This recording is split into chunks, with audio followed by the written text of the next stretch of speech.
The enemy is advancing. This infection is progressing and the life will be in danger unless we can do something soon. Why aren't our defense mechanisms working? Report.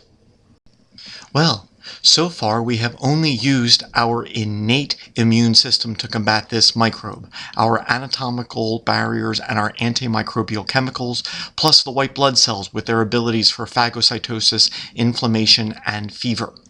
It is not uncommon that microbes make it past these first two lines of defense. Well, if our anatomical barriers, antimicrobial chemicals, and these leukocytes aren't up to the job of beating this infection, do we have anything else? What happens after this infectious agent has broken through our first and second lines of defense?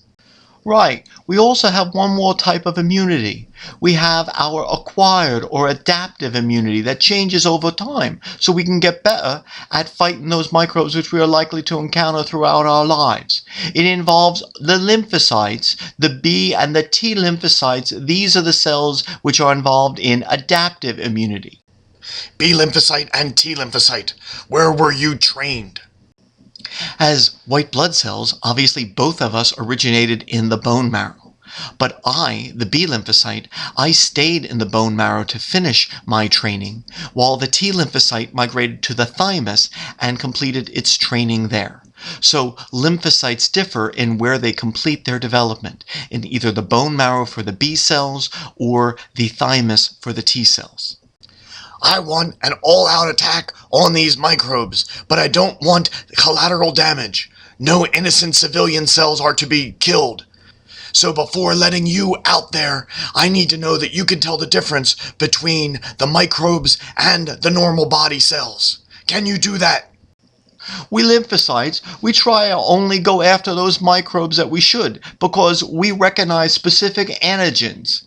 And we T lymphocytes, we actually recognize the cell ID badges that most body cells have. You see, most body cells make these proteins, the major histocompatibility complex, which they wear on the cell membrane, which identify our cells as self. And so therefore, our lymphocytes can distinguish between self, the body cells, which we shouldn't attack, and the antigens of non-self, which we do. So it's these proteins, the major histocompatibility complex, or MHC complex, these proteins allow us to distinguish between self and non-self. They serve as a cell fingerprint, if you will.